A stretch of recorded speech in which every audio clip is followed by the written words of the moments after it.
Episode 3, Ireland. The Hysbys Project is a collection of my findings about the creatures who reside in the shadows. From the Telewith Teg hidden in the fog of your Widva, to the Storworm lurking in the murky depths of the North Sea. I don't know who will be listening to these, but if you are, remember.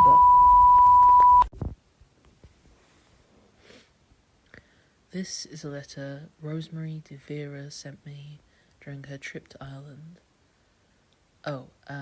Case number 11082903. The story of the warrior Queen Maeve. Dear Rowan, I hope all is well, and I hope the village is treating you nicely. The place has a mind of its own at times. However, this isn't a letter to catch up, but more to tell you about an encounter I had at this cafe just outside of Knock Crogary, near Low Ree. Side note, I would love to take you sometime. They have the most wonderful apple cake that I'm sure you'll love. That would be nice. Anyway, it was there I met an older woman called Vin Daber, who said that I had an unreadable soul that could sing to the gods above with no meaning, just beauty.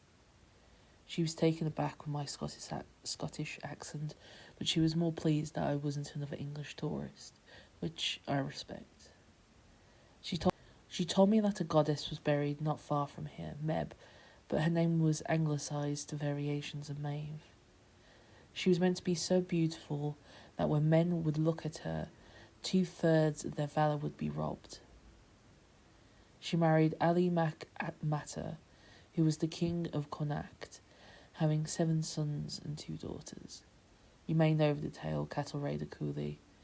Maeve insisted she should have equal wealth with her husband, and so when she discovered that he was 1 bull richer, she went looking for the bull's only rival, Don, owned by Dier Mac Vinachna. As the woman went on, I noticed that... Rowan, grab your stuff. What the fuck do you think you're doing? We need to leave. But look out the window if you don't believe me. In which do I begin? What the hell is going on here?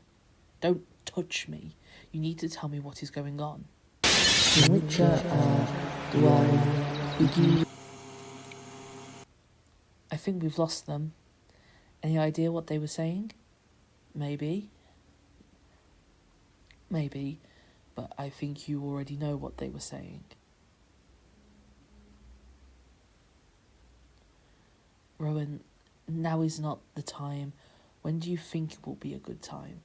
When the entire village buries us in the ground, or when they're burning us alive? I never wanted it to be like this, but you're right. You deserve to know what's been going on. Everything around you is so much more intertwined than you might think. From the sun herself warming her planet every moment of every day to the tiniest bacteria within our soil. You have no idea how long I've wanted to tell you everything, Rowan. Then why haven't you? You wouldn't understand bullshit. I have watched kelpies rise from the water and drag men to their deaths. I have watched as a woman's family were wiped out in a single night, all because a branch fell from a tree. And I still have the ringing in my ears from the banshee's scream, so don't tell me I wouldn't understand. Fine. But we can't stay here. I don't live far. Do you want a drink? Just tell me.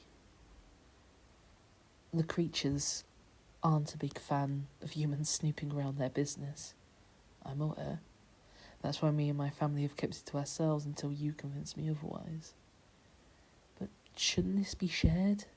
There are millions of people who have no idea about the wonders that live amongst us. They have a right to know. Oh, because humans famously accept everything they don't understand. What, you thought they would open their hearts to creatures that despise them, creatures that mere existence has been born through the fear and hate within human souls?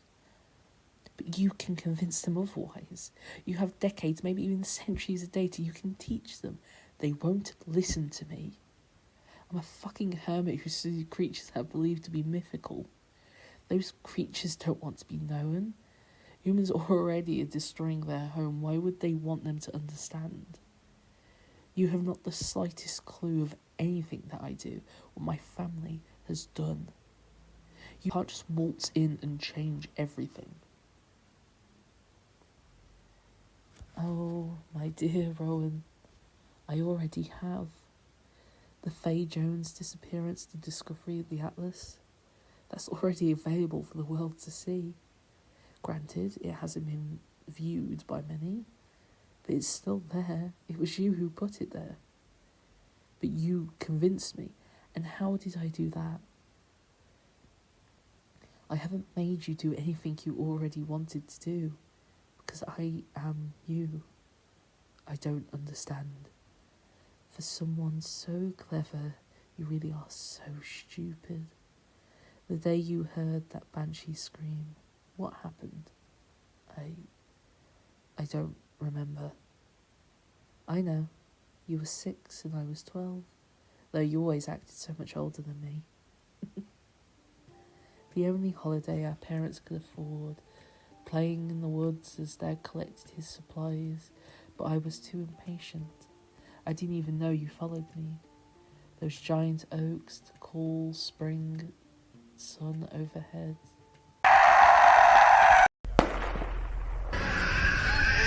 Stop. Oh, don't cry. Neither of us saw the no trespassing sign. We were children. Then again, I didn't have to live through the burden of Mum and Dad's grief. That job was given to you. How are you here? Because whether I am a banshee, a Coneg, or a Sith wraith, I have a job to warn you of what's to come. It won't be a pleasant end for you, a lot less quick than my death, and a painfully more tragic one. Humans won't ever truly understand what we stand for. You and I both know that. And sooner or later, those creatures you have studied will come for you. And every Hysbys that's still among the living. I think it's just me then. I wouldn't be so sure of that. At least, they are not among the living just yet. More of a speck that will become a life that will need you. I don't understand. And remember, words have no power to impress the mind without the exquisite horror of their reality.